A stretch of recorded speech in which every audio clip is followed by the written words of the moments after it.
everyone to our Justice, Equity, Diversity, Inclusion Committee first event, our JEDI Committee. Our JEDI Committee was created after a resolution was passed to create a special review committee to examine how to promote racial equity in the city of Twinsburg. My name is Jeff Tyus. I'm the chair of the subcommittees within our larger JEDI committee. Our JEDI committee is actually broken down into 3 subcommittees, one being community outreach, another looking at diversity within our city employment, and then the committee that I chair is the Justice and Police Relations Committee.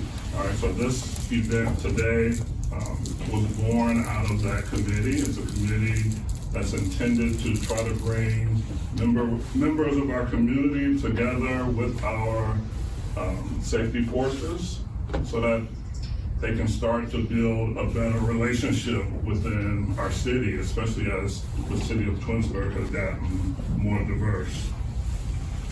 I have 2 invitations for everyone. The first invitation is we invite you to join JEDI for our meetings every second Monday of the month at City Hall, where we just were. I do PowerPoint for our meetings. We also encourage you to join one of our subcommittees or apply, once again, just become a member of JEDI in general. And then on February 22nd, from 6:30 to 7:30, at the Twinsburg Library, in meeting room 1, 2, and 3, JEDI is sponsoring Black History Month program featuring Dr. Adrienne Patton, who will be speaking about understanding equity in our society. All right, so this is next week, Wednesday, the 22nd, from 6:30 to 7:30 at the Twinsburg Library. We have several members of our JEDI committee here in the audience today. Lavelle Payne, our chair. Hi. Emmanuel Agboldi, our vice chair. Hi. Crystal Davis was with us. She had something to do with one of her children, Akil Hamid. Jessica Sumerack. Right. Andrea Stone was with us and had to also leave. And then we have several council reps, Jeff Deeds, our council rep, Karen Labby, all right, and Daisy Walker, also a council rep.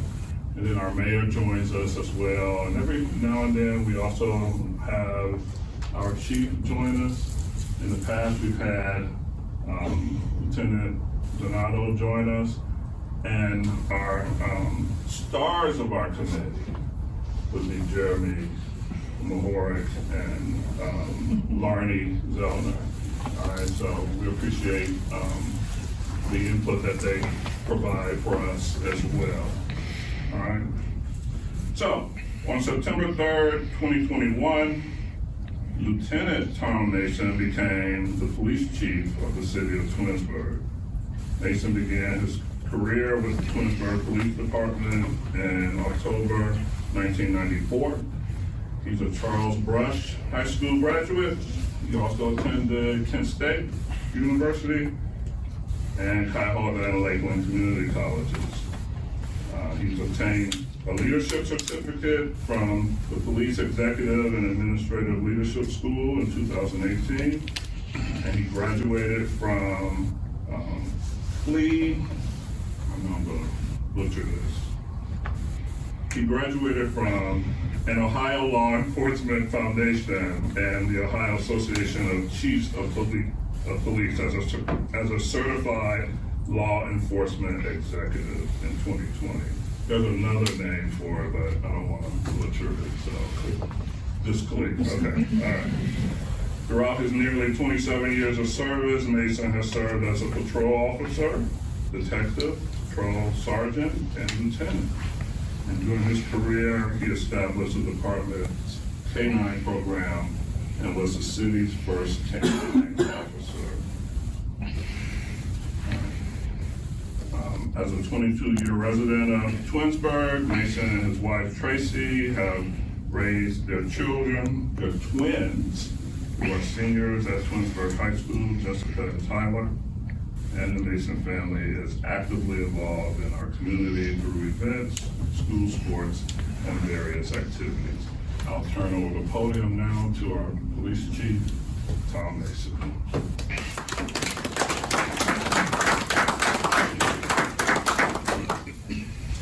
So Jeff told me he did a little digging and found some things online, so pretty accurate. I changed a few dates. Okay. So just a couple things.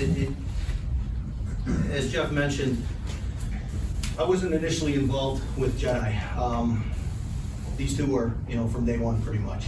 I came a little bit late to it, as did lieutenants, but once we got involved, we saw the work we were doing, and we're happy to help and lend a little bit of, it was an opportunity to lend some of our experience as well to some of what they were looking for. So I in and out some of the meetings, not as consistent as I wish I was. Hopefully that changes, but one of the things we had talked about late last year, I know Jeff and the subcommittee had talked about, was trying to get something together, some type of community engagement, and this is the result. Initially it was talked about just some kind of engagement, maybe some getting the community ask some questions, some things, and we talked about how we could do it, and it came together fairly quick, these last few weeks. So that's how we got to where we are today. But in thinking about how to do it, I told him I was more than happy to be involved, but I knew right then and there it had to involve the department. I'm not the department. I'm one piece of the department. What you see here are various members of the department. So I got to thinking who would be a good cross-section of our department, and really I would have no problems bringing anyone in my department up onto this board. These are some people that came to mind right away, and some were recommended by some others, so it's a good group of people, as I think all of our men and women here at the police departments. But I approached the group we have, and I think everybody but one, one person had a commitment, they weren't able to attend, but everybody was immediately responded, they'd like to be involved. So I would like to just have each of these men and women in the department stand up and introduce themselves and let you know where they work, what their position is within the department, and their experience here. So start with Lieutenant Waltz. Lieutenant Bob Waltz. I've been with the department for just over 16 years, and I am the patrol lieutenant in charge of all the patrol officers and patrol sergeants, so the ones you see out on the road. So, been a part of a lot. I do the fleet, so I do all the vehicles, part of the firearms staff, and a lot of the training we have here as well. Thanks for coming. I'm Maggie Hunter. I'm a patrolman. I've been with the department for about 5 years now. I don't have anything fancy like that, but I'm going next. Hi everybody, my name is Jamil Encarnacion. I've been with the department for 13 years. I am the city's K-9 handler, assigned in the patrol division. I'm Miriam Stubbs. I'm a dispatcher, and I handle the non-emergency and emergency calls, and I've been here 11 years. Hey guys, Travis Abatino. I've been here for coming up on 4 years. I'm in the patrol division. Morning, Zelner. Here for 6 years, part of the JEDI committee, patrol. Happy to be here. Jeremy Mahork, I'm a patrol sergeant. Been with Twinsburg 8 years. Was part of our regional SWAT team for 6 years and part of JEDI since its inception. Brian Donato, I'm the administrative lieutenant. So everything that Bob doesn't handle falls on my desk. And I've been here 23 years. In addition, just a couple other things. I want to point out a few things. The PowerPoint, what we're going to start with is a PowerPoint, and the PowerPoint was put together by Officer Hunter. So she did not have much time, and she did a phenomenal job. Maggie's been a vital part of a couple things we've done, some of the committees we've formed, and sharing some of the things and getting together some information, building PowerPoints. So kind of leaned on her at the last minute, and you know, just very, very grateful she came through, and it's exactly what we needed for today, so I want to thank Maggie for that. You know, in addition to the men and women here, you see, you know, they're just not officers with X amount of years of experience here. They all play a key role in this department. You know, Miriam, you know, what reason I wanted her here so bad was as a dispatcher and an experienced longtime dispatcher, so much of what we do starts with her.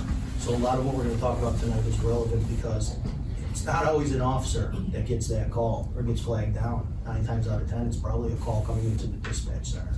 So Miriam's one of the faces that represents dispatching as one of the first lines of contact. So I just really thought it was vital she's here, and I thank her for that.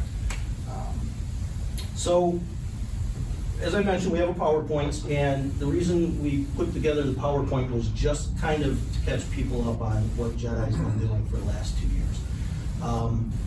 JEDI was formed at a time that there was a lot of turmoil in the country, you know, a couple of years ago, and there still is.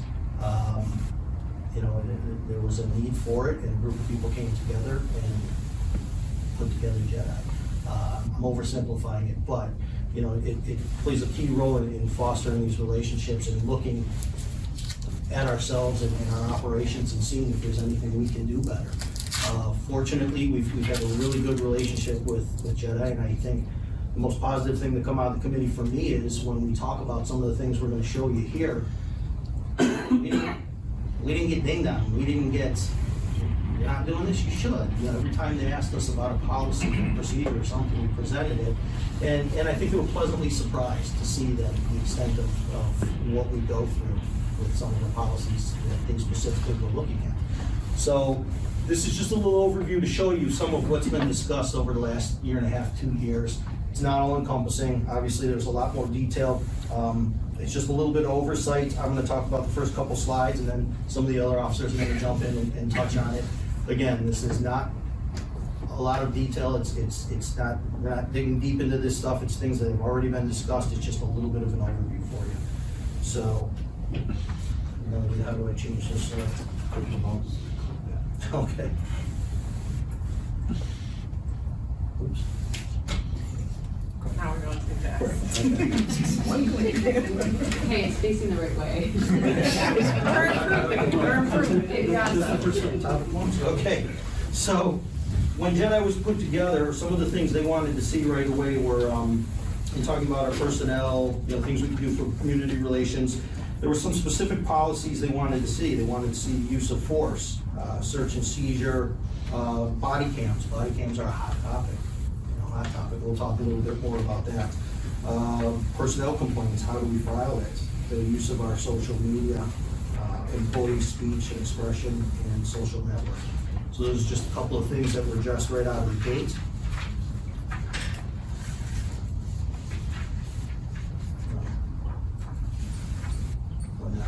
The right button.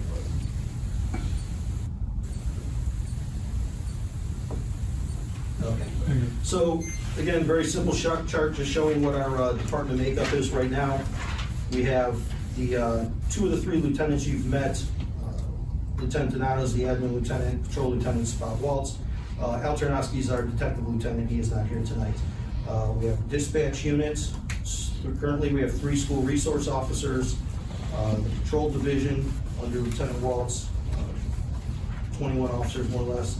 And then the 3 detectives that are in the bureau right now. That's our current makeup. Some of the specialty units we have our K-9 program, drone program, SWAT. We have an officer that's part of the U.S. Marshals Task Force, some county crime scene, SRO and DARE officers, and bike patrol, just to name a few.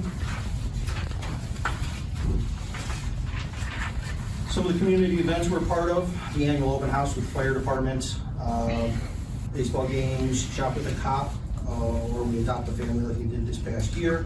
The McTarry golf outing, which is huge. How many years has it gone back? Yeah, it's this will be the 15th year, so every year in Sheriff's passing we've had the outing. You'll see us at Twins Days on patrol, special events, sporting events, and in the neighborhoods and businesses. A lot of us are part of the community, a lot of us live here, so you're gonna see us out and about as well. That being said, I'm gonna pass it over to Lieutenant Donato.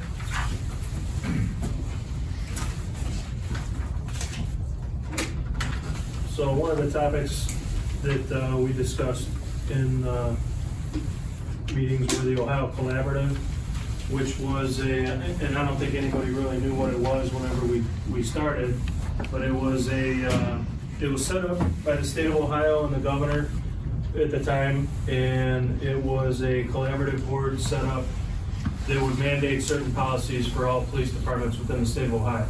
So everybody falls under one blanket, and so there's 5 or 6 different categories that encompass about 12 to 14 policies that all police departments in the state of Ohio either have to have implemented. And with that, you have to have, in order to get federal grants or state money, you have to have certification with each one of these categories. So Twinsburg is certified in all categories. Our last one, we got certified in January, which was a new one that had to do with officer wellness. And so we're up to date and certified. Each one of the policies that's associated with the collaborative has to go over, and every year has to do a certain amount of training and acknowledgments by the officers. And we utilize Lexipol, which is a policy service that assists us in our department in making sure our officers not only get the standard training, but also acknowledge all the policies that are set out by the Ohio Collaborative.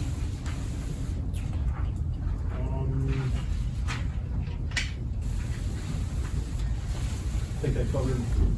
Does anybody have any questions on the collaborative?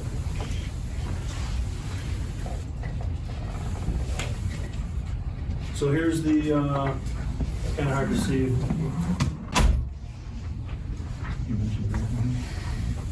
Yeah, so the grant, money's from federal grants like our body worn cameras. So there's grants out there for body worn cameras. So I apply, it doesn't mean we'll get it, but I try to get money from the state for body worn cameras. Our last one, we were able to outfit 3 cruisers, the 2 SWAT cars and the K9 car with dash and body camera, and we were able to get our jail set up on the same video system as well.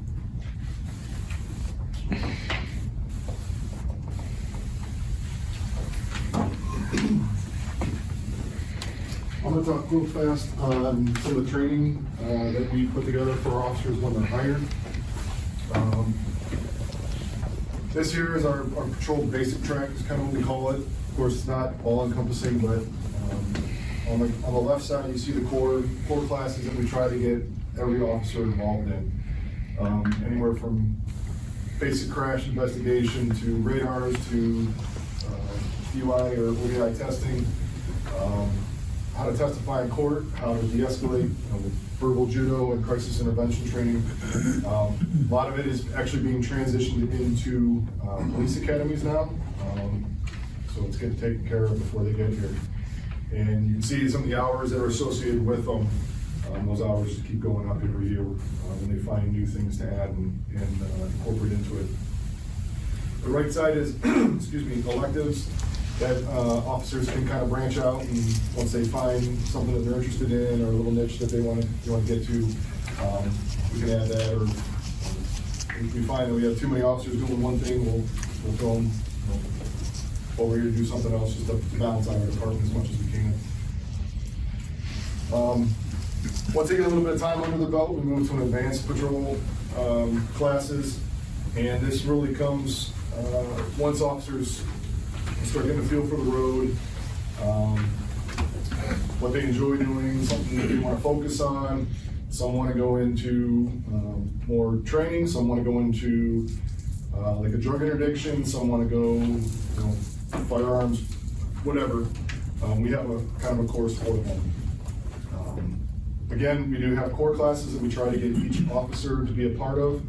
Some of the bigger ones are the A-Ride, which is advanced roadside impaired drivers, big safety thing.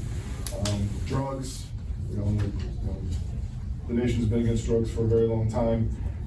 We teach the proper ways to do it. And then the elective courses on the right again are ones that, officers kind of branch out and want to do. We also have, once an officer gets into a little bit more investigative field, maybe into our detective bureau, sorry, got the word. There's different classes for different techniques. Every element of the detective bureau has something to be taught. So again, there's many hours associated with it. And every year, for the past couple of years, we've been mandated on how many hours that we are required to teach by the state in certain categories.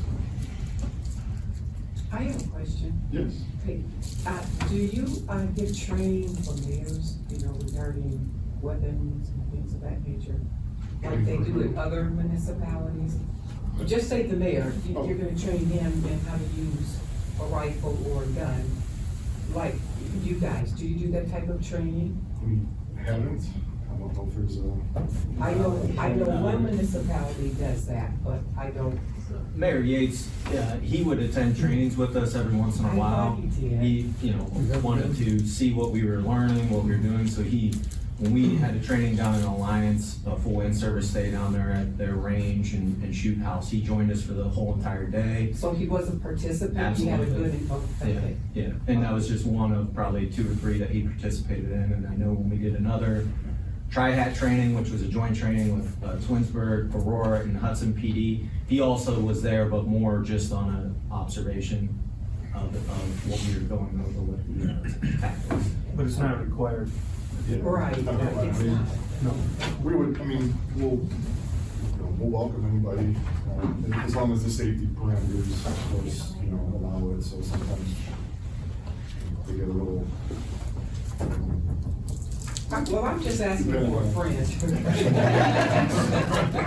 We'd be happy to have you. Well, why would a mayor want to? Well, historically, we've had mayors and council people attend training, observe, and even participate. Like, we don't certify, we've never certified, any of the city officials in any type of firearms training or the ability to carry or anything like that. We've never done that. I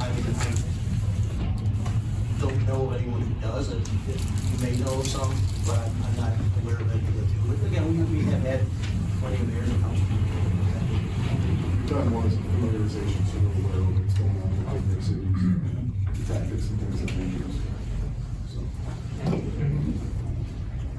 And then the last training track that we kind of have here that we follow is the supervisory track. So we don't just stop at the patrol level. We're always trying to attend as much training and opportunities as we have. There's many different ones out there. A lot of us go through. They change names, they change companies, but usually about a good 3-week, 120-hour course, depending on who gives it. Again, the chief went to CLE. There's certain events you have to be in for certifications, but we try to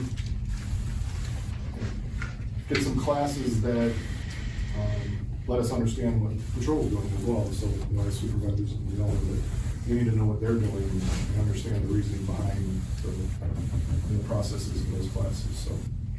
Lieutenant, I have a quick question for you. We've had the pleasure of hearing from both Jeremy and Larnie how they've incorporated the training with their day-to-day. But would you all mind sharing with us, this is a lot of hours, a lot of coursework. How do you balance getting this time in, acquiring new skills while you're on the road and while you're doing your regular job? Sure. We have a lot of different ways we do it. We can do anything from roll call, which is what we do every morning to pass information along from one shift to another. We may take 15 minutes and 15, 20, whatever the topic might be, and we might go over something, whatever the topic is, just to get a refresher. We might come in off shift on a weekend when it's a little bit slower. We'll rotate a couple officers in, we'll do maybe some building entry, or maybe some sort of critical incident. We hold in services 3 now each year. Try to. We try to hold, 3 a year.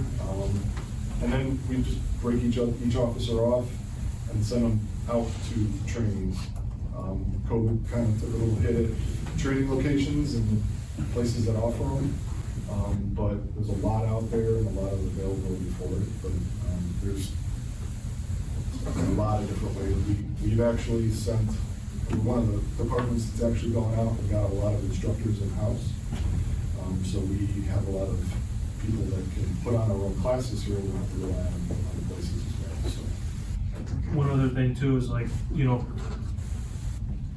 a long time, obviously technology changes like monthly. So a lot of our, and mostly in the investigative field, a lot of our officers use, there's a lot of resources now and classes that are coming up to use technology. So that's incorporated almost every time we have an investigation, and it relies on cell phones or computers or video cameras, downloads, even ring cameras from a house to be incorporated into everything that we use daily, so.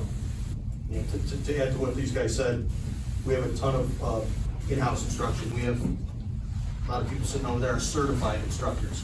So when we have these in-services that Lieutenant touched on, we try to do that 2 to 3 times a year. Those are days where the entire department is mandated to go to training, and maybe because we need to recertify in something, they have to certify annually or biannually. That's a way of getting the entire department in one place at once. The beautiful thing is we have our own in-house instructors, and they can certify the officers. But historically, since I've been here, that was one of the appeals of Twinsburg. We were one of the best trained departments in Summit and Cuyahoga County. A lot of the training that you see up there is off-site, and we will send someone to Columbus or wherever they need to go. We try and find things that are local so people can be with their families, but we do send people away, whether it's a 40-hour class, a 16-hour, an 8-hour, or a 4-hour. So there's a variety of ways we can accomplish the training, and a ton of it is done too by the shifts.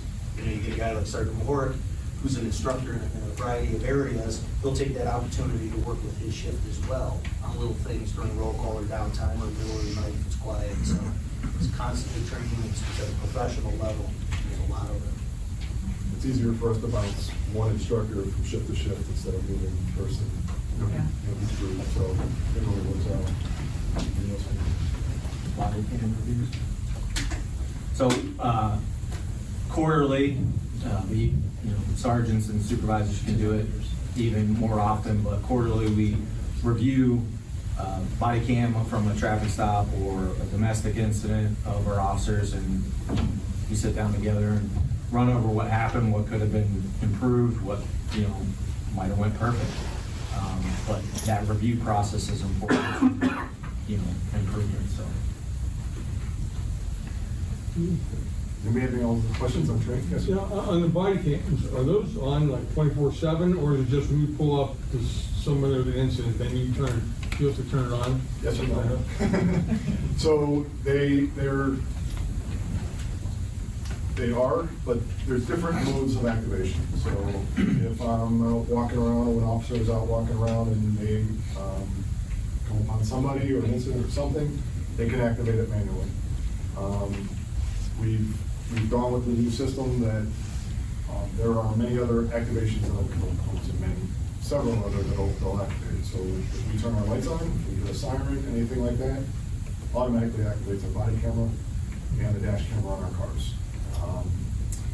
Even if I don't turn the lights on, but I hit a weapon release, say we get, something happens and I gotta jump out of the car really fast and grab a rifle, shotgun, weapon of some sort. As soon as I hit that release, it's going to trigger off our cameras, it's going to start recording. So we have a lot of automatic triggers. Our cars are set up to activate each other as well if you arrive on the scene. We're still working out some kinks with that. They don't like to turn off once the officer tries to leave. So if I got to pull somebody away to go to another call, it's still recording from the previous one. They don't bother. So we're working through some kinks, but it's like you said, the technology is changing daily, weekly. It's amazing what they're coming out with. You had mentioned we just got a new booking system, and it's the same system we use in the car, but these RFID readers that we have, I can walk by the wall, just scan it on the wall and it turns everything on for me, and it's automatic. So it's pretty cool with technology, and takes a lot of the work out of our hands. How's it being recorded now? I don't think that plays out now. Just by Mark.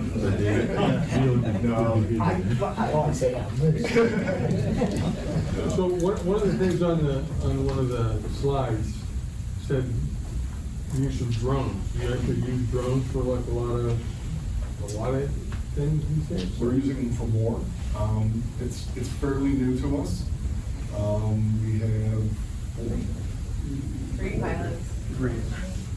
three pilots right now, and a few more that are looking through. They're all FAA certified pilots. We fall under the restrictions, tail numbers. I mean, it's very regulated for us. We've used them for crash investigation, search and rescue. We've found suspects that have taken off on us, suicide subjects that have run into the large areas that it would take a lot of officers to cover. So they are an amazing tool to have in there. They do it from here?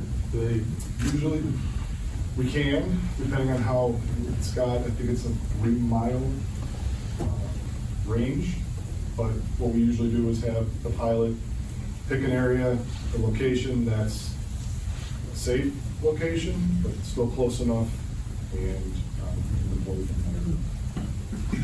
So, Mr. Deeds, something to consider too, when you hear about your Twinsburg Police Department seeking $25,000 for a drone program, you think, for $49, I bought my kid a drone. It's a little different. So you know, our drone has infrared capabilities. It has a ton of attachments with flashing beacons. So if someone's lost, they can spot it, help us direct it. It reports its longitude and latitude to the operator. We have a big monitor that can go on scene. You know, Bob helped facilitate the sergeant's vehicle has a power station in it because the drone runs on batteries. So after it's been running 12 or 15 minutes, whatever it is, you have to bring it in and swap out the battery. Well, he set up the truck now that the sergeants have on scene, more like a command vehicle, to where it can charge batteries, multiple batteries. So we can swap the battery, get the drone back. As I said, we've used them for everything from documenting the crash scene to search and rescue missions to apprehending locating an armed suspect in the woods. So it's amazing the capability it has. But the technology comes at a price, but it's priceless when you consider what we've done already with it. And we don't do anything halfway, you know, in this city, this department. As he stated, our pilots are all FAA certified. You can't just go buy a drone and say, hey, I want to throw it up in the air and use it. You can't. There's compliance you have to have. It's pretty intense, the training. The guys who took the test, they were worried whether they passed it or not. It's pretty involved.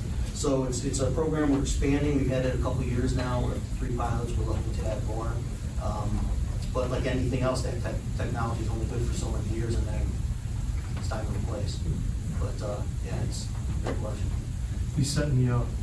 Not yet. Get ready. Good lead-in. Not yet, not yet. We got a little bit of life left in this one. Any other questions? How do you collaborate with the city of Vanderbilt and the township?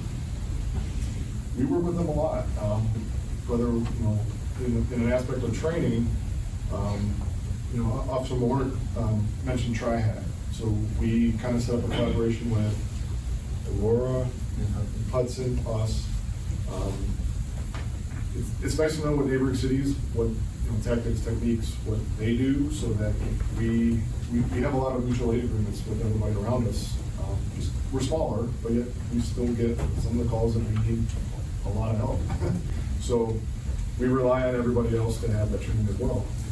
And to your question, we invite Reminderville over to train with us. We'll find them sitting in some of our classes with us. Same with the sheriffs. They're kind of our own program sometimes, but we always open the door and invite anybody to come train with us. Especially anything related to school, you know, the active shooter drills we've had, we'll include Reminderville because they feed into the community, you know, they're in the school district.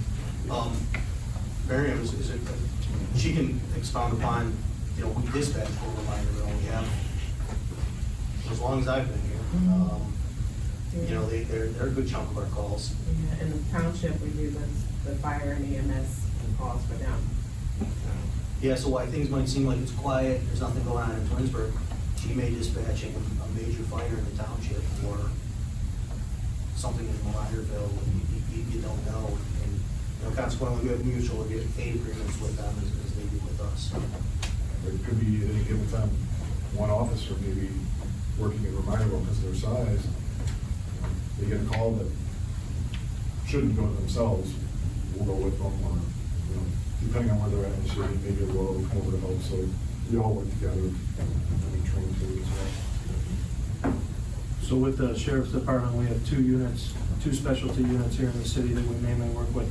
People from the county sheriff's office would be the crash team unit, which 2 of our 2 officers, one's a sergeant and one's a detective. They are commanders with Metro, the crash team, which they go out and investigate fatal crashes or any serious injury accidents. The sheriff's department is a big collaborator with that. And also our crime scene unit, which we just got involved with late last year. And we have a detective and a few officers, and Officer Hunter here wants to get involved with that as well, with the crime scene unit. So it's a big collaboration with the county as well. So they take care of training. They have training how to collect evidence, crime scene evidence, and get it ready for prosecution, put it into, you know, to maintain it for a good trial. So those are 2 big collaboration things with the county. There's no other questions, I'm gonna move it over to our crisis intervention training. So before Officer Hunter talks about the CIT or the crisis intervention training, I would say if you have any questions, now would be, as she speaks when she's done.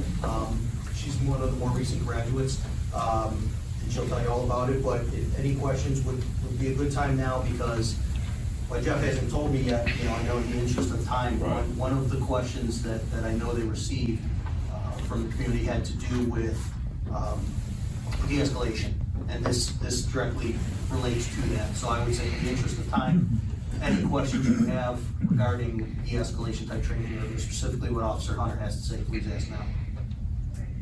So CIT is Crisis Intervention Training. It's an intensive 40-hour course. As of now, oh boy, I screwed it too, look at that. Okay, yeah, after 2017, all new hires go to this course. It's kind of staggered on when they put it on. COVID got a little funky. But it's a 40-hour course. It's in Akron. It's put on by the ADM board. Dr. Doug, who runs the ADM, he presents it. And you're working with Portage Path, NAMI, Oriana House. You're working with judges who come and they all talk about substance abuse, mental health disorders, and sometimes like poly substance abuse in addition to mental health disorders.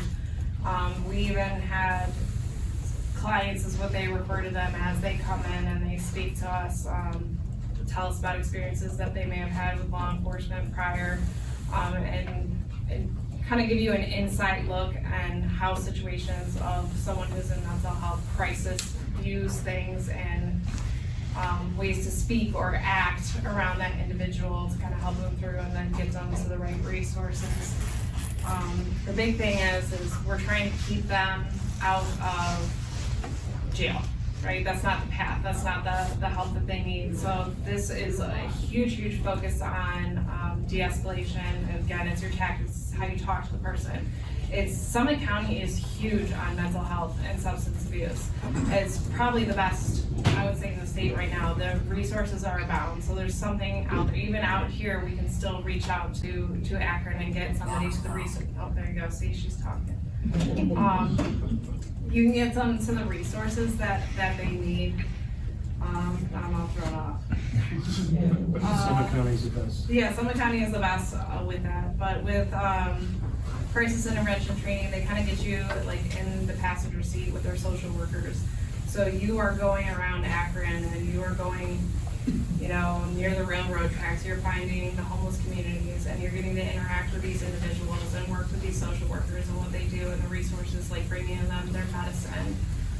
You get to go to this place called Choices. which is like a community center specifically for people with mental health issues. The employees also have some sort of mental illness, and they come in and they'll talk to you, and they'll set up retreats and things like that, and they'll bring you along with it, which is really nice. I think it's a good approach. It brings you a lot of awareness to something you may not know about mental health or some characteristics of it. And it really makes you stop and think. I mean, even with somebody with autism, it lets you see some indicators that may change your approach and make you stop and think in a situation instead of rushing in. So I think that's huge. The state now, there's at least, I think it's 8-hour course that every officer gets annually now is what they're asking for. And I had an 8-hour in addition to my 40 hours. So, I mean, they did, in our training too, we had role play, if you will, where you are thrown into scenarios. They'll tell you, you know, you're going here for this call, and you've got to work your way through it. And the goal is to get to that person to either the hospital or whatever kind of treatment that they need with no force at all. And it's really eye-opening, and I think it's a great experience for our officers. I think it is tremendous on this job. I mean, Jeremy, Larney, even Travis, they are excellent when communicating with people. They could sell a coat to an Eskimo. Like, they're just, it's really, really good, and I'm really grateful to work with like individuals like this, because they really are an asset. And I think having the CIT just is really, really crucial in doing the job. It can take away a lot of the stress and anxiety in a situation, and we have a lot more peaceful resolutions than not. So, You know, and again, for a different question. yeah. Just for a different perspective, dispatch, again, so many times these calls come into the dispatch center. You know, dispatch like Miriam has to figure out what it is she's dealing with before she sends us. And we'll talk a little bit about that. I know it's not easy. Here we got a lot of variety of calls, and I guess like last night was a good example, because you have someone calling and just rattling off, telling you something that happened, 8 weeks ago, and you're like, okay, you're calling 911 now, what's going on? You have to kind of get down to what is the reason you're calling now. And some people, you can tell, may have issues with, it may be a psych situation, and we kind of like let the officer know, we check history to see if there was anything we had to deal with this person. And as far as, a lot of calls that are true emergency calls, you get a hysterical person screaming in the phone, and you can't understand what they're saying because they're screaming. And so you kind of have to try to bring them down to understand exactly what they're saying and give them the help that they need. Because a lot of times people call and you say, well, the most important thing is, where are you? Or where is the emergency? And a lot of people say, I don't know. And it's like, okay, this isn't TV. We can't tell you where you are. You got to tell us. And so you have to kind of get them to narrow down. And even if they truly don't know where they are, you ask, what do you see around you? And then by us knowing the area or, different landmarks, we can kind of make a determination where that person is. But it's all a matter of trying to get that person down a couple of levels just to be able to even understand what they're saying. So. Yeah, and Miriam is incredibly talented. All our dispatchers are. But somebody like Miriam is able to give us information over the radio as we're responding to a call. Could be, a critical incident. And she's giving us information, which is answering questions that she knows we have in our head about what we're going to step into, which allows us to mentally prepare and gives us more time to approach the situation more tactfully and, in a way that is going to ultimately solve the problem that's going on way better than would have without that information. And a lot of people get really mad when you ask questions. And we're like, I understand, we're getting help to you, but we need you to answer these questions, and that's for their safety. And so that they know what they're going into. Are you intoxicated, or is the person intoxicated, or do they have weapons? We need to know these things so that they know what they're gonna do when they get on scene. And, you know, sometimes people cooperate, sometimes people don't. And we're very fortunate that we have our own dispatch center. You know, a lot of people may not realize when they call them the dispatch, they're calling in. So Miriam's familiar with the Twinsburg area. You know, she's familiar with, I hate to say it, callers. I mean, sometimes you get repeat, say customers, but you know, repeat callers. You know, and she said something that's key, she'll check history. She'll go into what's called our CAD, our in-house system, and see if we responded to this address before. Are there any cautions associated? What is the history there? And she'll let the officer know on the fly as they're arriving. So it's invaluable. But I just want to stress the importance of you know, realizing that before it even gets to any of these men and women, it starts in dispatch. So, and that can make or break a call. Before we move from CIT, just another to how great the CIT is, the education, and a lot of people aren't exposed to mental health like in their daily lives. Like you might not have someone who has any type of mental health issues in your home, or you might not have that in the circles that you interact with daily. And same thing with a lot of police officers. So being exposed to this in the classroom, the 40+ hours that we have is crucial, because when you arrive on scene and you have to interact with people, sometimes you have to make decisions now, right? And you do that based on your life experience and your training. So these trainings are huge because it helps us with, like I said, the identification and characteristics of mental illness. And if you haven't experienced those, if you haven't had the education or hasn't been a part of your life, then it's not as easy for you to take that step back and say, okay, I see that they're having some type of episode right here versus this person is just a criminal or they are disorderly or they have to be arrested. It gives you more experience, to give you more tools to work with in your tool belt per se, which is huge for officers in this day and time. And I just had a quick question. You know, there have been several incidences around the country where police have arrived at a scene where someone was going through mental health, but it wasn't addressed appropriately, I guess you could say. And there was a push to get more mental health counselors to the scene before the police, or have the police work with the mental health counselor. Is that no longer the case? Instead, they're training you all? I think it's valid. I think especially, our department's smaller.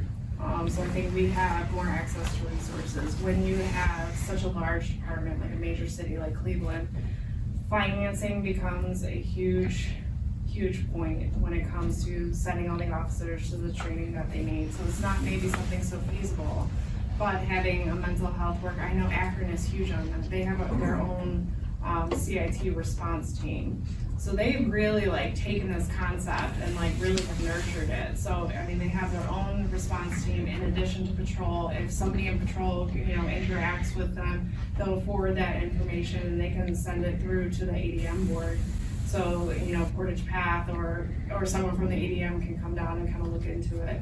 So I think it's more so department specific. Like, obviously the city's been good to us when it comes to training, and this is something that officers actually do seek out, and officers do want. It's not something like, oh, they're making me go to it. It's something that we want to go to. So I think we're blessed in that aspect that it's like, yeah, go, and it's truly beneficial. So I think it's scenario based. If the city requires, you know, some mental health worker to go and respond, I think that's great.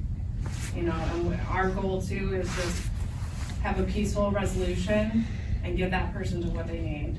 9 times out of 10, we've got the squad waiting down. We'll have them come and talk to them. Or if we can say, hey, we'll take you to the hospital, get you to talk to a doctor. If everything checks okay, you know, you may be able to go home tonight, or if you need to go in-house for a little bit, we prefer you to go. So, but if you go without us pink slipping you, you have the option. So that person still has a choice in the matter. And I think that's beneficial. Just to add to that, you know, across the nation, you know, in one day of police work, they can handle thousands of crisis intervention calls, and the general population is only going to hear about the ones messed up on what didn't do properly, you know. Definitely through COVID, we have an uptick of mental health calls, and I mean, very few of them resorted in any type of use of force here in this department, if any, actually, in the past few years. Yeah, it's just what we hear about. And what Maggie said is exactly right. It's not just this person's disorderly or taking them to jail on some type of criminal charge that doesn't fit, or dumping them off at the Cleveland Clinic. It's a lot of times there's more extensive follow-up. You know, we have those resources now to work with some of the agencies that sponsored the training that she had mentioned. We can contact them, we can help get them the help they truly need. It alleviates a lot of burden on the entire system.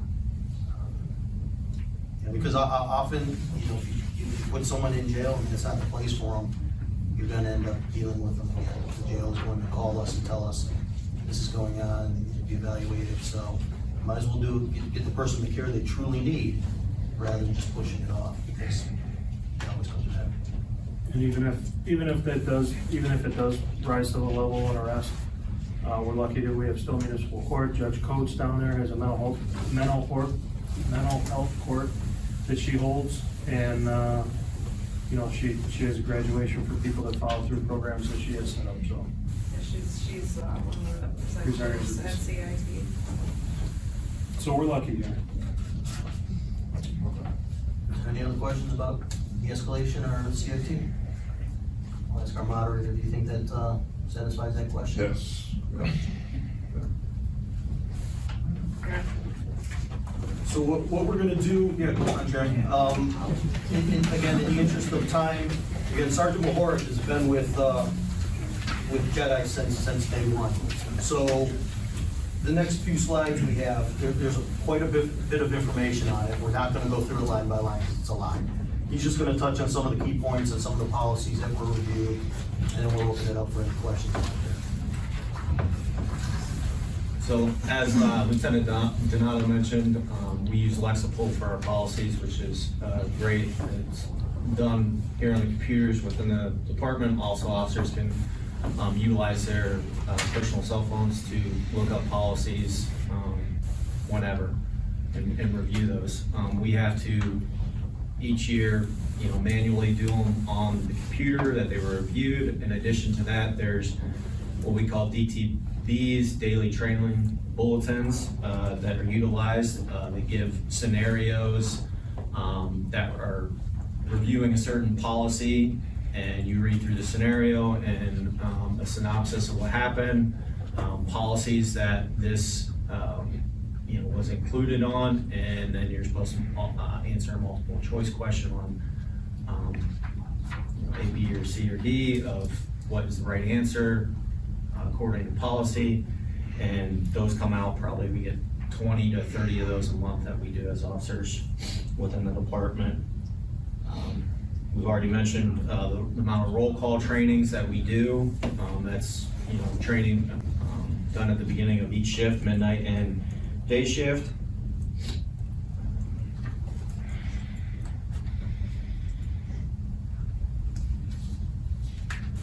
Use of force policy. So this is the hot button topic that we addressed with the JEDI committee initially. And Lobel, you can speak to this as far as once you heard about our processes and procedures and our duty to intervene in situations, that I think the committee members were pretty satisfied with what we are doing here at Twinsburg. Yeah, I think all of us will speak to that. The beauty of having the ability to sit down with these guys in these subcommittee meetings is that we have had the opportunity to ask all the things that we've wondered, right? We've all been sitting at home for a couple of years watching things unfold on TV, and it has been gratifying to see that we live in a community that's not only had the foresight to think through these policies and to make sure that they're standardized and they're certified, but also like our officers genuinely care about the people in the community. And that's come through not only through the policies, but just understanding the level of training, the level of engagement, and what it is that you guys do every day. Because one of the first things we asked them was, what is it you do every day? Like, what does your day look like, right? Because I've never ridden in a police car, thank the Lord. But you know, those aren't things that we would know. So having the opportunity to sit down and to go through these policies, we realized, you know, we're really fortunate to have the police force that we have, and I think Maggie talked about the training. You know, we were all really impressed, Jeff. And even the chief even mentioned, you know, a lot of our discussion is based upon things that are going on in real life, you know. We bring it to our meeting to discuss it and say, so how do we handle these kind of situations here in Twinsburg? And the answers just come out just like that, you know, which lets you know that I don't think that they were anticipating us asking those types of questions, but they were ready because this is part of what they do. Stay ready, you don't have to get ready. Right, yeah. So yeah, with that, I mean, with what we put in place here, not only with our training, but our CIT training. Last year, you can see in 22, we had 9 use of force incidents. All of them were found to be, as we investigate all of them, they are reviewed, and they were all determined to have only used a reasonable amount of force necessary. And there was only, there was one actual taser deployment with a subject armed with a knife. So I think in comparison, I wish we would probably have this data up, but I think other departments similar to our size, we would probably be on the lower end of those things, just looking at those numbers and my experience with being on the SWAT team with, you know, approximately, 20 different agencies. They seem like they've gotten into more use of force incidents than we do here at Twinsburg. Again, this is just a brief synopsis of, use of force, and that officers shall only use the amount of force reasonably necessary, given to the facts and circumstances perceived by the officer at the time of the event to accomplish legitimate law enforcement purpose. Again, with that thorough review of us digging into our policy, I think we are ahead of the game in a lot of areas than some departments across the nation. Any questions in regards to that? Yes. Have you been tased? Yes, I have. Have Yeah. all the police officers? Anybody who carries it has to go through that, the whole certification, and it's not just the, it's what we call the full ride, which that's the full 5 seconds of being tased. There's always the hot debate of whether or not you'd want to be OC'd again or you'd want to be tased, and it's probably 50%, one or the other. Pepper spray, yeah. So, yeah, we go through that experience as well, and an officer likes to document, because that stuff stays on your skin for days, and an officer takes pictures with like the UV light, and you could see it 3 or 4 days later. It's still in the hair sometimes still, because it's just hard to get off. That's a joyous experience for all. Reactivates itself too. Yes. It So cools you're- off for a little while, and then, hours later, you're gonna start feeling it again, so. Yeah, never want to use that OCO. I've seen someone being tased before, and it's not a pretty sight. No, it's not, and, not to get off on a tangent, but, taser deployments are probably less than 50% achieving the goal that you want to as a taser. If you see somebody get tased and you're hearing loud noises, that's probably not working the way it's supposed to be. It's meaning it's not getting a good connection, so if you see videos like that, that's probably why the officer's starting to do other things and react in a different way, because it's not giving the desired effect. It sounds like it is, but when we do the training in here, and I was tased right in this spot here. It's all controlled. It's all controlled, but it's very quiet. You hear the pop of the taser go off, but besides that, you hear very minimal noise coming from that device. Yes, you do. You feel a lot of things, and it's an interesting feeling. Hard to describe, but Look at them laughing. Yeah. When the police officer wanted to tase me, I don't know why, but then the mayor told him, you cannot do Yeah. it. Yeah. I wouldn't suggest it. Jeremy, one of the questions from a member of the community, we wanted everyone's standpoint on the most recent Tyree Nichols police brutality, use of force, or however you want to use it. Just wanted to know what everyone's standpoint was on that. Well, it's an absolutely terrible situation. You know, and I hate to minimize it by saying a situation. It's a life that was lost. And with that, I know I can speak for myself and every officer up here. There's an extreme mental weight that is on all of us across the nation, and when things like that happen, we carry a lot of that weight. I'm the subject control instructor in the department, and I carry a lot of responsibility with that, and improving officers' tactics and techniques when controlling people. I've dealt with combative people, but I've never thought to resort to striking somebody when I'm trying or I've almost got them in handcuffs. Because the ultimate goal, if I can control hands, I can make the situation safe. From what I've seen on the video was truly disturbing. I don't condone it. I hope justice is served with it. I hope that, you know, the officers all across this nation, unfortunately, we do have to carry that weight on our shoulders and that mental aspect of it, because even though in this community here, for instance, we've never had a similar incident occur. We've never even had something remotely similar to where someone was beaten that badly and survived.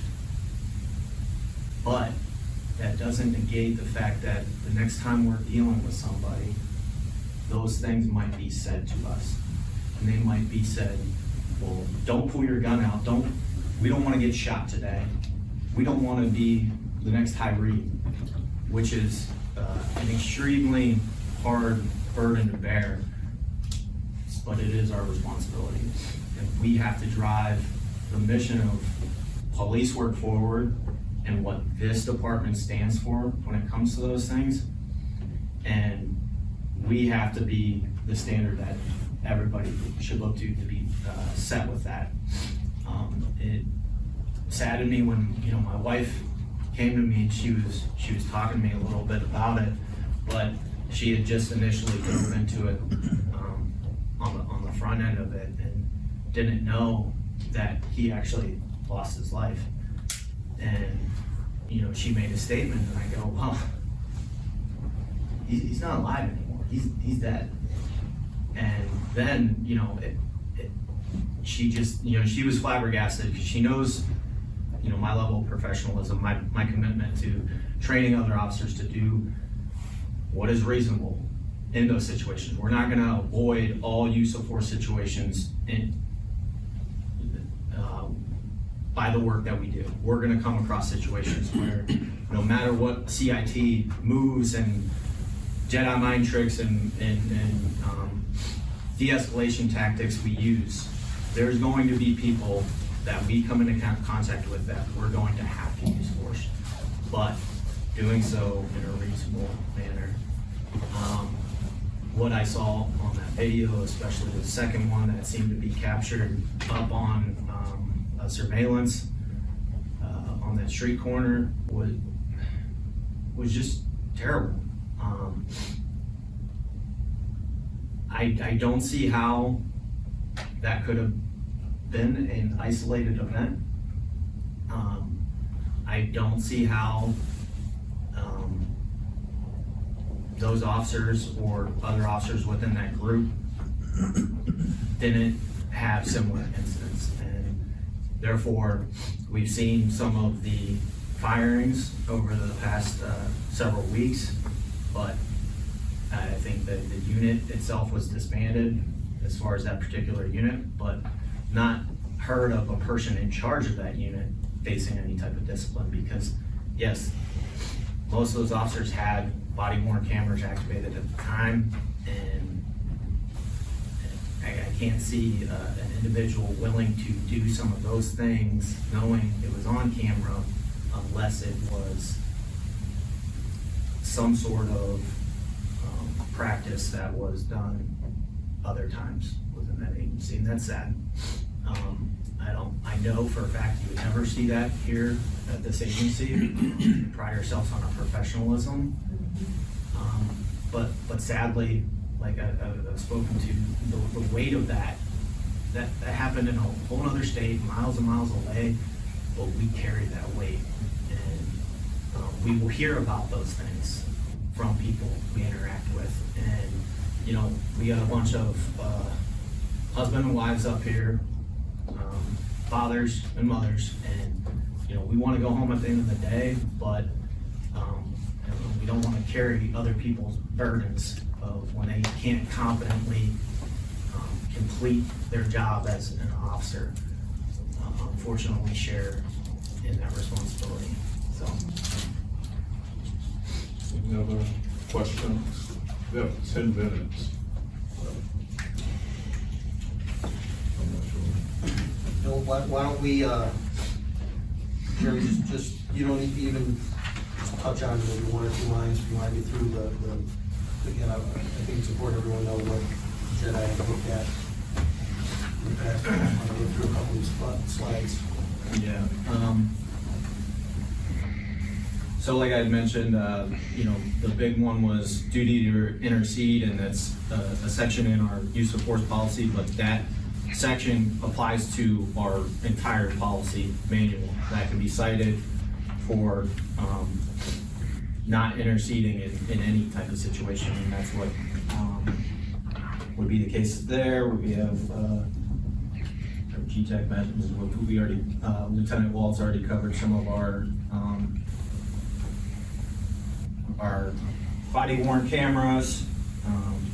We have our department social media.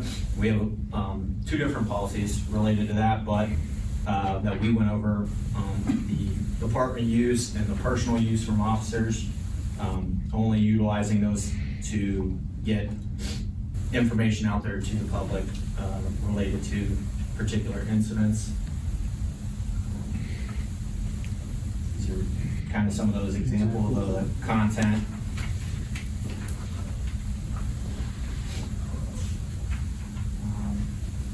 The search and seizure, I'm kind of jumping around to just kind of get through some of these things, but one, the concerns of JEDI committee was about our approval rating at Stowe Municipal Court for our warrants. And originally when the question was asked, I was kind of like scratching my head about it. I was like, at first I didn't really fully understand the question, but once I understood it, I understood what my response would be, in that when we're investigating crimes, patrol officer is doing a thorough investigation here. They're running that report up to their supervisor. Supervisor's reviewing it and sometimes deciding right there, yeah, we're gonna push that forward to get a warrant issued for that person. If there's any question involved, we're getting higher ups. Lieutenant Waltz, Lieutenant Donato involved in that case. Lieutenant Donato has a vast experience in the Detective Bureau. He knows the inner workings down at Stowe Municipal Court. And also, if it rises to a level, or if there's somewhat of a gray area in it, we're gonna involve our legal department here, our law department. Before that is moved anywhere, we're gonna have all I's dotted and all the T's crossed when it comes to those things. So when it goes down to court, we're getting that warrant approved because we have the proper probable cause for the issuance of that warrant. Search and seizure, same things. We've done a lot over the last even several months of whether it be searches in homes, apartments, searches on vehicles, and I mean, we've got it down to pretty much a smooth science here of, even though we might have possession of a vehicle, but we know we're just towing it here and we're gonna get a search warrant to actually search it. Or, you know, the detective bureau's done their work and we know we're going to this apartment to serve a search warrant for these particular things, and they already have that search warrant approved and processed. As far as, you know, our roadside stuff, you know, our officers are working on probable cause, you know, we go our PC for a search of a vehicle, roadside, and or consent in those cases. So I don't really think we have too many issues pop up, but that was a particular. I think the Breonna Taylor Yeah, I know that was the reason why we were having Yeah, exactly. that discussion. Absolutely. Yeah. And, you know, that goes to how Twinsburg's a lot different with a lot of things. You know, even our SWAT team, it's a regional team, but we are a surrounding call-out team. I know you don't really know what that means, but essentially, other teams are geared more towards drug and certain those type of warrants where they're going into home, they're serving search warrants and they're trying to preserve evidence. We don't care about evidence. We care about life, all right? And there's a priority of life when it comes to those things. So we get on scene and we surround a location and we hail them by PA to get them to surrender. And that process can go quick or it can be hours and hours. I've been on plenty of calls where it is hours and hours. But that is priority of life. We don't have an obligation to go in there and rescue drugs by any means. And with that, we don't have. Go ahead. No, go ahead. Yeah, there was some things brought up around that time about the parameters of that warrant and what was signed off on those things. So. Yes, sir. So again, I know that was some of the concern back then, and you hear things like no knock warrant and things like that. Why don't we let Lieutenant Donato address a couple of those things as far as the warrant process, and then I think Jeff has something he wants to close out with. So. I'll just be quick. He touched on a few things there, but all of our warrants are signed off by a judge, meaning a house warrant. If we're gonna go into a house or even pretty much anything with privacy or cell phones or anything, we have to present it to the judge and the judge has to sign off on it. With respect to an arrest warrant, we have to fill out probable cause affidavits in order for them to get charged down in Stowe Municipal Court, unless we have an active crime that takes place right now, say a domestic violence, where we arrest somebody and physically take them to jail for them to be seen. We don't get the charges signed right there and they're served. Is that everything? Yeah, we when we do our own warrants in-house, you know, having done a stint in the bureau and you know, he did a lot longer back there, but it's exhaustive, the research they do. If they're gonna serve a warrant on a house, it's complete, or a residence or whatever it is they're looking to serve a warrant on. You know, the research is exhaustive, it's well documented what the facility looks like, the address, how many entrances, the occupants. They'll pull county records, you know, tax records, and they'll work with the building department. So we do everything humanly possible to eliminate the chance of hitting the wrong residence or something like that. Yeah. Now every once in a while, it's beyond our control, but every once in a while, the ATF or the FBI or somebody will ask for our assistance serving a warrant in town. Those are generally a little bigger show. You know, we do it periodically, and our role is pretty minimal. We'll stop traffic. We'll, you know, make sure there's no kids around the side during bus pickup, things like that. We're on the outskirts, on the perimeter. So a lot of the times there are federal warrants and things like that are served in town. They do involve us, but not to the extent of actually our officers serving out the warrant. We're generally just assisting. So we do our best to try to eliminate any opportunity for those things to go on. I just wanted to end quickly with one last question that maybe each one of you could maybe take 30 seconds to a minute to answer. which was how does the Twinsburg Police Department differ from other police departments in America, from your perspective?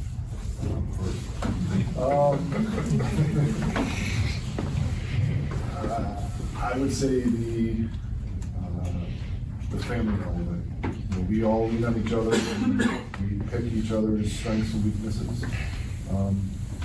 You know, even as a lieutenant, I learn every day, and I learn from the officers.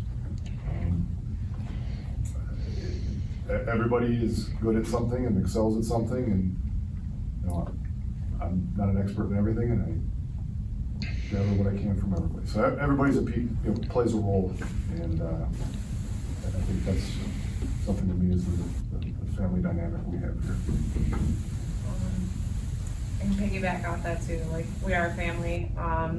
We have good days, bad days with each other, but like, I know that I can rely on them, and when I have a crisis, they're gonna look after me, my family, my children. I think one thing that we all share is a sense of pride of this community.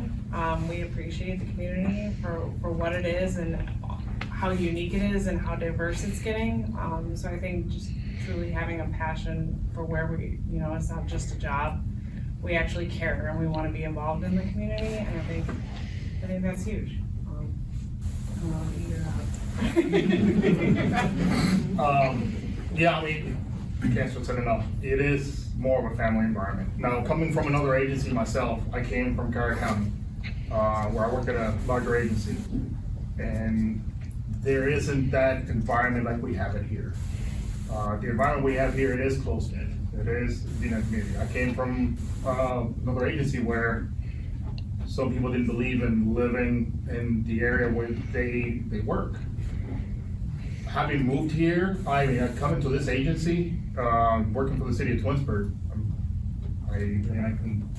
Lieutenant Waltz, we lived out of the city. We liked it so much here. We wanted to be involved in the community so much, and that we moved here. This is where we want our family, and that's why this differs from other agencies. We care deeply about the community and the people we work with to be living within that community. That means a lot to us, and that speaks volumes about the community itself. That we want to raise our own children here.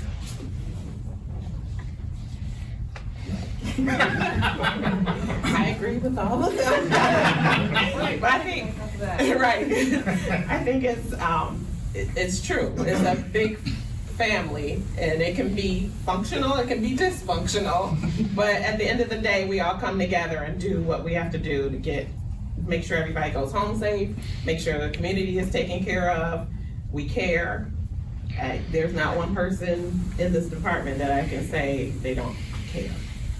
And that's very important for the community and for each other.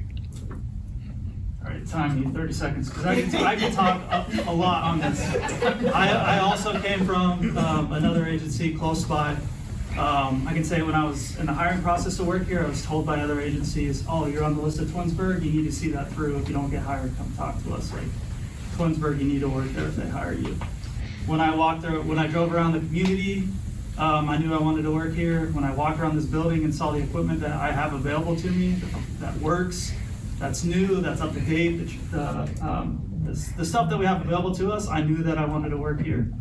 When I was in my interview process, I read a line that said, Twinsburg considers it a professional weakness to allow other people to dictate our behavior. I knew I wanted to work here. You know, the longer you're a police officer, the more you realize that all your friends are cops. I have a lot of friends that work at other agencies that take vacation and pay money out of their own pocket to go to classes. I don't have to worry about that here at Twinsburg. This department wants me to go to school, so I'm a better officer. So, I mean, there's a lot of reasons, but our department is different than other departments, for sure.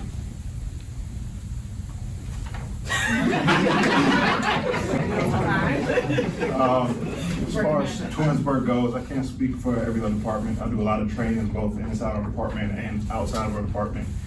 And speaking with people who are in other trainings, they talk about how much their departments don't invest in them in their education and the training that they get.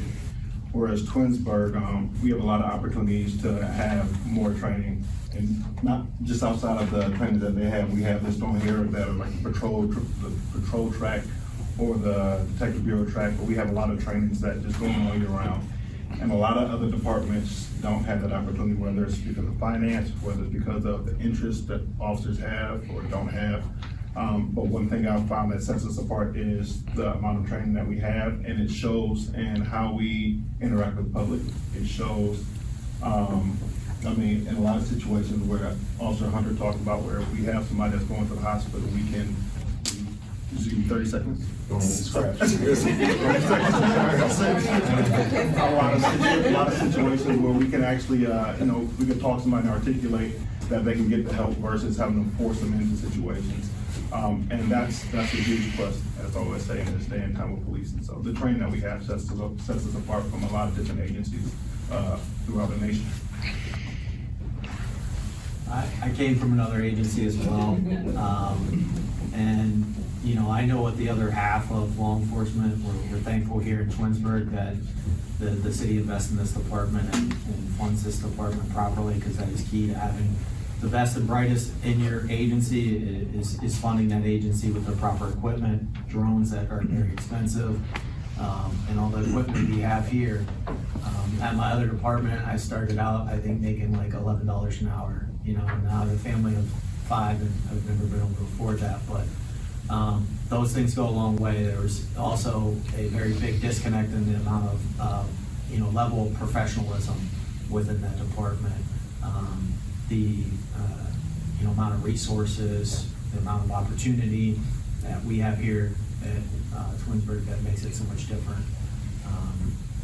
But yeah, I'm just very thankful.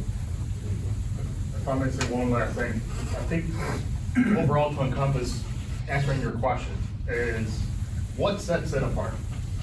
And I know we talk about different departments, we compare other departments, but ultimately the biggest ingredient in that is yourselves as a community. The community that supports our department is the biggest ingredient out there. That's what really sets us apart, because not having that support, not having people that are interested in knowing what all is encompassed in our department is what sets us apart. There are other departments out there that don't have this level of involvement or the support or understanding. Because that's what really makes the community great, is this involvement right now. And also your involvement in your interest in what we do in our training, and that support is the biggest key takeaway from all this. He took mine. I knew I had it on here. The community that supports our officers. But the other thing is, on the other hand, we have a mayor, we got council, other department heads, that support us as a department. We're lucky that we have, a budget that can allow us to do all these things that they just talked about. If we didn't have this, it'd be hard for us to even get people to come and work here, or even have officers like this with all this knowledge and experience to stay here. So in this environment now, it's hard to even get people who wants to be a policeman now, but it was a lot harder when I started, and, to give the ability for these officers to have that, to get them working, stay here, that's important. Yeah, I may be a little longer. That's a good one. I may be a little longer, 30 seconds, but I mean, there's a variety of things that make us different. And I think tonight, what you've been exposed to in the last, hour and a half, you can see what sets us apart. And we could probably stay here till midnight talking about this department. And, I wish you had an opportunity to hear from more of the officers over there. But, honestly, what sets us apart is gonna be the people. And you say, well, every department has people. Well, not like we do. When I started here in 1994, way back in 94, I didn't know anything about, I think I'd been through Twinsburg once. I didn't know anything about it. I was out of the academy taking tests, and when I made Twinsburg's list and people found out I was on Twinsburg's list, they were like, oh, Twinsburg, they're the best of the best. And I truly believe it. We are. We've had that reputation forever. I think other departments are good. I think other departments are professional, but I think we're a step above them. And I think the key ingredient to that is our people. I think it's what you see over here, because we have never lowered our standards, never. We've gone through spells where we've hired some people that aren't here, and it's because it didn't work out. It was mutually agreed that it was not a good fit for them. We try and hire the best fit for our department. Maybe not the best qualified person, but the best fit. I haven't had a hand in hiring everyone, but probably 2/3 of the officers over here have had a hand in hiring. We've sent people to the academy. You know, if you don't have the experience, it doesn't matter. If you're fit for this department, we want you. We will train you. You know, we want you to stay here. One of the things we tell a young officer when we hire them is, I don't want somebody looking for a job. I want somebody looking for a career, because this place will give you a career. It's giving me a life, it's giving me a family, it's taking care of my family, it's gonna provide for my future. You know, that's what this is, it's a career, it's not a job. And you have to be professional in this career. And just, not to go back when you talk about Memphis and things like that, you know, it's sad. It's sad, it's horrific, and it's sad because we consider ourselves professional, and it sets back the organization, not just our organization, but law enforcement in general as a profession. And it's 1,000 miles from here. You know, as Sergeant said, it doesn't happen here. And for the reasons you see on these slides, that's why it doesn't happen here. These aren't knee-jerk reactions. These aren't things we just started doing. You know, when JEDI asked us about body cameras, we had body cameras for 10 years. When I started, we had gotten a donation from an insurance company, and my field training officer, who, by the way, my book was about this thick, now it's, you know, a couple 3-ring binders, he had a high 8 or whatever you call it, video camera, mounted to the dash of the car. We had 2 of them. You know, and that's in '94. So it's not a reaction to what's going on in the world. It's us preparing ourselves and being the best we can. And I don't want to go on and on, but it's our people. It's these people here. You've got people here, moms, dads, you know, brothers, sisters, military, medical backgrounds, you know, and you know, any one of them alone may not be the strongest person, but when you combine it like that, and that skill set, and that's what we do with our shifts, it's unbeatable. So our people are what make us different. Again, I know every department, every sheriff's agency, all of them have people, but they don't have people like us. We've never lowered our standards, we never will. You know, and again, not to drone on, but I can tell you, in our process, in our vetting process, we've turned away people that are active police officers in other agencies. And we just scratch our head. It's like, how are you still an officer? But it's we want the best fit for our community, because the community loves us. The community has always supported us, as you've heard. It's always had our back, always. For the 29 years I've been here, it's never been. And we want to keep it. It's a delicate thing, that trust. You never want to lose it. So that's what makes us different. Well, I want to thank you all for being here. You know, we live in a society where oftentimes we don't know as, yeah, I'll get you.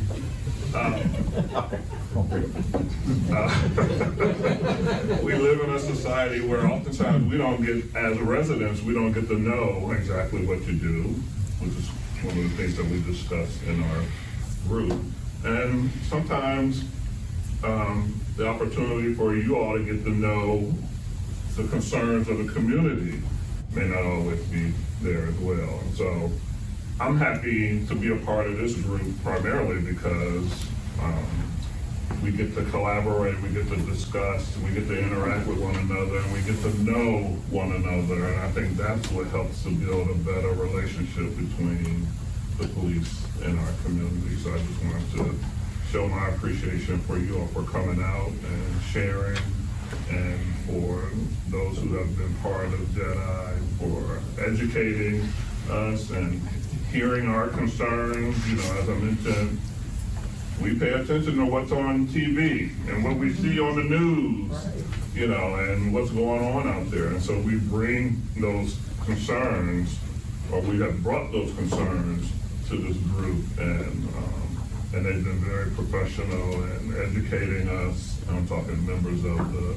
Justice and Police Relations Committee, in educating us so that we have a better, not only understanding of what you do, but a better appreciation for what you do as well. And so I want to give them all and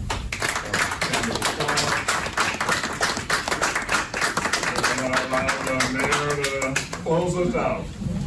I just want to say one thing that, you know, I just sitting here listening to the presentation, I really feel sorry for the folks that did not come here tonight and did not see this presentation, because You know, I know with the horrible incidences that are happening around the country, you know, your profession is getting a really bad rap, and people are beginning to think that what they see on TV is what goes on in every single city and every department, and that's not true. And just by looking at all the professionalism we have here, the men and women, and the great leadership that we have with our chief here, you know, that tells the story right there that that is not true. Here in Twinsburg, we've got a great department. We've got people that care. We've got people that are trained and concerned about their job, concerned about our city, concerned about one another. And, you know, you can't beat that at all. And I really feel sorry for those folks that had the opportunity to be here tonight and didn't get to see it, because this dispels all the terrible things that we see on television. And unfortunately, that's all we see is when something goes bad, that's what's on TV. You don't see the good side of it. You know, there's bad people in every profession, whether it be yours, there's you know, bad mayors, and then there's good mayors. So, you know, so, yeah, you're plugging for me too. But, no, it just happens. That's the way it goes. And you guys, I really do. You know, Jeff did it already. I give you, applaud you, but I applaud each and every one of you for what you do.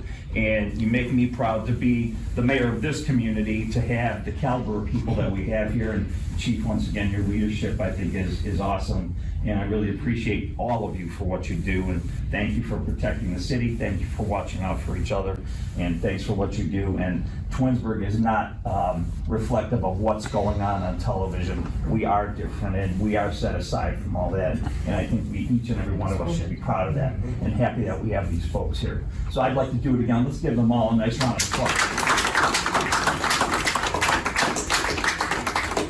Mayor, not to keep us going, but, you know, we've always had, in addition to community that includes council, the mayor, we've always had strong support. You know, they want to know what's going on. They're involved. You know, Mayor Scaffidi's been no different. You know, when he came in, the thing that impressed me was he said, I don't want to run the police department. I don't want to run the fire department. I don't want to run the wastewater. I want proficient people who are knowledgeable and capable and competent to do it. And he lets us do our job. You know, the other person we got to thank is Shannon.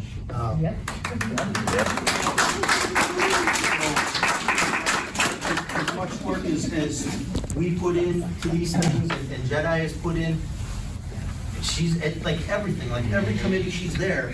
In the morning, she's there. At night, she's there. She's always there. She helped us, you know, get this ready, and yeah, so I just want to thank Shannon. And I'm not responsible for the projector. No, you can't back out of that. Yes, you are. It's all Shannon.